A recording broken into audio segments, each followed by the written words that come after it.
도내 44곳 시험장에서도 대학 수학능력 시험이 무사히 끝났습니다. 수험생들은 시원섭섭한 표정이었습니다. 수능시험에서 부정행위를 하다가 적발된 수험생이 도내에서 5명이 있었습니다. 휴대전화 사용, 감독관 지시 위반이 이유였습니다. 도내 어촌 개원이 줄고 있습니다. 하지만 수협조합원으로는 여전히 등록돼 있습니다. 금강산 관광의 첫 출발지였던 동해시가 남북교류의 동해항을 써달라며 공개 구애에 나섰습니다.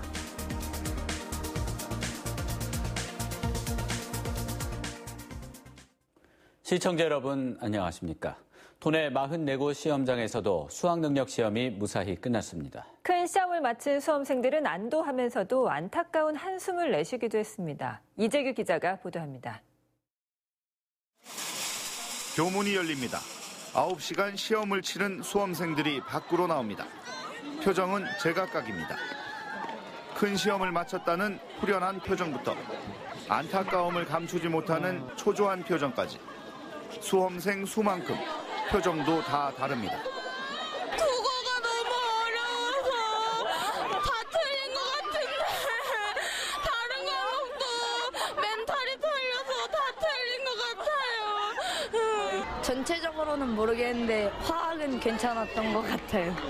올해 도내 수능시험 응시자는 14,000여 명, 지난해보다 200여 명 줄었습니다. 하지만 결시율은 지난해보다 올랐습니다. 4교시 한국사 시험을 치지 않은 응시생이 1,800여 명으로 결시율이 12%를 넘어 지난해보다 0.7%포인트 이상 올랐습니다. 시험 난이도는 지난해와 전체적으로 비슷했지만 영어 영역이 다소 어려웠다는 분석이 나왔습니다. 수능 시험은 끝났지만 대학 입시까지는 아직 넘어야 할 산이 많습니다. 당장 이번 주말부터 대학별 수시 모집 논술 시험과 학생부 종합전형 면접이 시작됩니다. 수능 성적이 발표되기 전까지 학생 스스로 본인들이 준비하고 있는 전형에 맞게 논술 기출문제를 좀 해결할 필요도 있을 것 같고요. 입시 전문가들은 가채점 결과 수시 모집 수능 최저 기준을 맞출 수 있다면 대학별 수시 전형에 집중하는 것이 좋다고 말합니다. 한국교육과정평가원은 오는 19일까지 이의 신청을 받은 뒤 다음 달 5일 성적표를 수험생들에게 전달합니다. MBC 뉴스 이재규입니다. 수능 시험 중 부정행위로 퇴실 조치된 수험생이 도내에서 5명 있었습니다. 강원도교육청에 따르면 춘천과 원주 시험지구에서 점심시간에 휴대전화를 사용하던 수험생 2명이 적발돼 귀가 조치됐습니다. 태백 시험지구에서는 시험이 끝난 뒤까지 답안지를 작성하던 학생이 부정행위로 적발됐고 속초 양양시험지구에서는 수험생 2명이 탐구 1 선택 시간에 2 선택 문제를 풀다 귀가 조치됐습니다.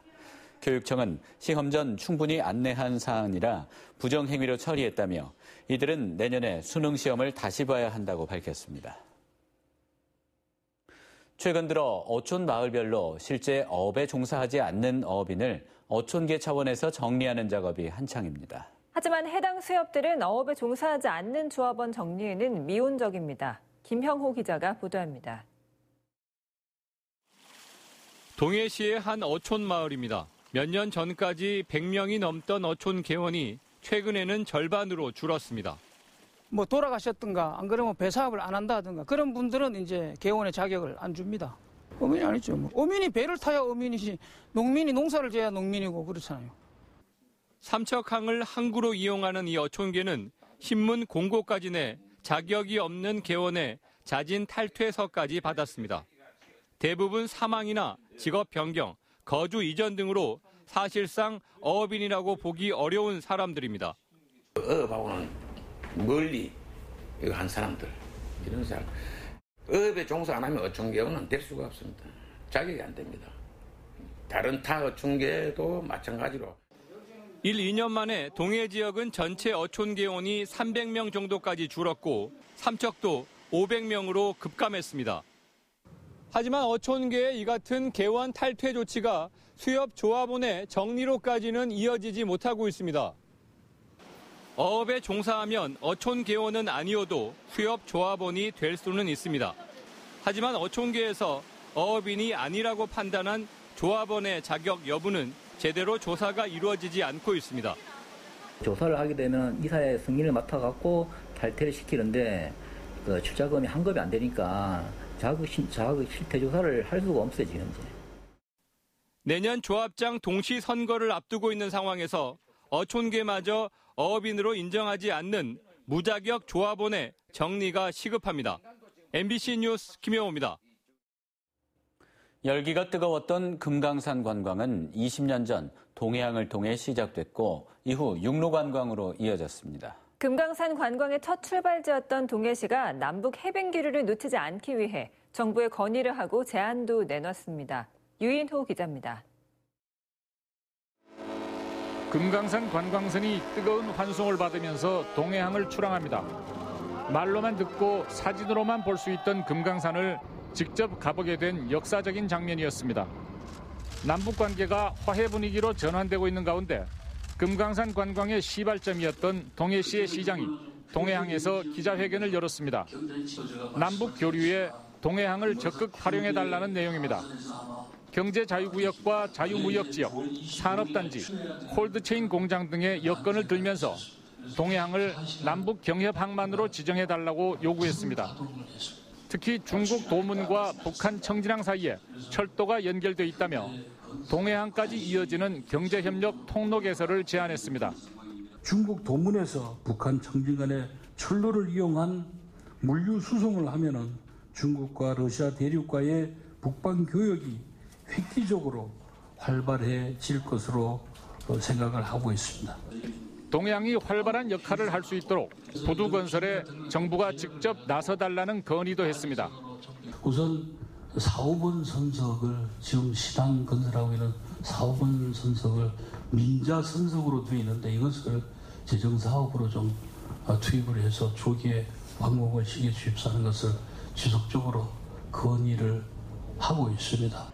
유엔의 제재가 풀릴 것에 대비한 국내 항만 도시들의 대북 경협 선점 경쟁이 일찌감치 시작되는 분위기입니다. MBC 뉴스 유인호입니다.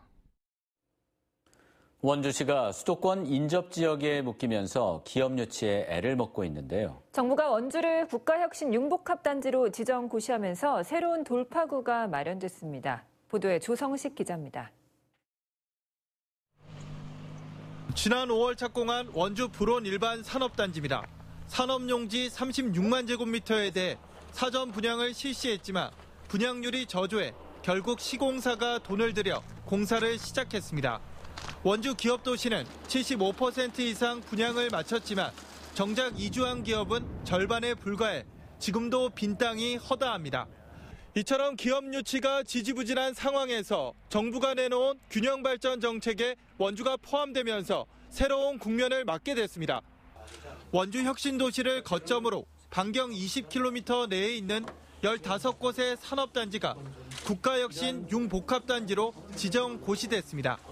이로써 원주가 수도권 인접지역에서 지원 우대지역으로 바뀌게 된 것인데 수도권 기업에 대한 지원 규모에 큰 차이가 생겼습니다. 기존의 부지 매입비의 9%를 지원하던 것이 40%로 상향 조정되고 설비 투자 금액 지원도 11%에서 24%로 오릅니다. 보조금에 대한 국비 부담 비율도 45%에서 75%로 확대됩니다. 산업용지의 분양가 인하 효과와 더불어 원주시 재정 부담도 덜 수 있게 된 것입니다. 이번 조치로 인해서 수도권 기업이 이전하는데 웬만한 지역, 원주시의 대부분 지역에서 그 보조금을 지원할 수 있는 혜택이 열렸기 때문에 기업 유치에 크게 탄력을 받을 것으로 기대하고 있습니다. 올해 원주 지역으로 이전한 수도권 기업은 단 한 곳도 없습니다. 수도권 규제 완화와 경기 침체 등의 악재 속에 새로운 지원책 마련이 어떤 변화를 가져올지 주목됩니다. MBC 뉴스 조성식입니다. 도내 초중고등학교에 대한 감사 결과 공개가 다음 달 중순쯤으로 한 달 늦춰질 전망입니다. 강원도교육청은 당초 오늘 공개하려던 초중고등학교 감사 결과 공개를 다음 달 중순으로 한 달가량 늦춘다고 밝혔습니다. 교육청은 공개할 분량이 방대하고 감사 처분을 이행했는지 여부를 확인하는데 시간이 걸리기 때문이라고 해명했습니다. 그동안 비실명으로 공개됐던 감사 결과는 학교 실명이 적힌 형태로 오늘 도교육청과 지역교육지원청 홈페이지에 공개됐지만 특정 학교를 검색하기는 쉽지 않습니다. 강원도청 공무원 노동조합이 도의원이 도청 간부에게 언성을 높인 것과 관련해 사과를 요구하자 해당 상임위는 공식 유감을 표하며 대립했습니다. 도청 공무원 노조는 성명을 통해 지난달 18일 열린 예결특위에서 한 도의원이 도청 간부에게 저하고 장난하십니까라고 하는 등 구태의연한 갑질 행태를 보였다며 공개 사과를 요구했습니다. 이에 대해 해당 의원이 소속된 상임위원회는 어제 행정사무감사에 앞서 위원장 발언을 통해 행정사무감사 기간에 성명을 발표한 것은 시기가 적절하지 않다는 점을 도청노조에 경고한다고 유감을 표했습니다. 도내 한 지역에서 10대 여중생을 성폭행한 혐의로 중고 남학생 11명과 성인 남성 1명이 경찰에 붙잡혔습니다. 강원지방경찰청은 지난해 6월부터 올해 7월까지 여중생을 성폭행한 혐의로 중고생 4명을 구속하고 7명은 불구속 입건했다고 밝혔습니다. 또 피해 여중생을 SNS를 통해 만나 성적으로 학대한 31살 A모 씨를 아동복지법 위반 혐의로 구속했습니다. 도지사 공약과제를 검증하기 위한 주민 배심원 회의가 오늘 열렸습니다. 주민 배심원 55명은 오늘과 오는 29일 두 차례 회의를 연 뒤 5대 분야 85건의 도지사 공약과제에 대해 주민 의견을 수렴합니다. 운영 결과와 확정 실천 계획은 다음 달 중 도청 홈페이지에 공개됩니다. 주민 배심원 제도는 정책 공약 수립과 집행 간 불일치를 해소하기 위해 만든 것이며 지난 2012년부터 운영되고 있습니다. 춘천에서 유흥업소에 여성 접대부를 공급하는 불법 보도방을 운영해온 일당 9명이 경찰에 붙잡혔습니다. 춘천경찰서는 춘천 19파 조직원 39세 최모 씨를 공갈 혐의 등으로 구속하고 35살 임모 씨 등 8명은 직업안정법 위반 혐의로 불구속 입건했습니다. 최 씨는 2015년부터 보도방 보호비 명목으로 업주에게 1,700여만 원을 빼앗고 직접 보도방을 운영하며 4억 원의 부당이득을 챙긴 혐의를 받고 있습니다. 60대 남성이 술에 취한 상태로 운전을 하다가 전봇대를 들이받았습니다. 오늘 오전 9시쯤 홍천군 화촌면 구성포리 56번 국도에서 마을 주민 63살 정모 씨가 몰던 그랜저 차량이 전봇대를 들이받고 1m 아래 밭으로 떨어졌습니다. 인명피해는 없었지만 전봇대가 도로 위로 쓰러지면서 1시간가량 차량이 통제됐습니다. 당시 정 씨의 혈중 알코올 농도는 0.116%였습니다. 이상으로 뉴스데스크 강원을 마칩니다. 시청해주신 여러분 고맙습니다.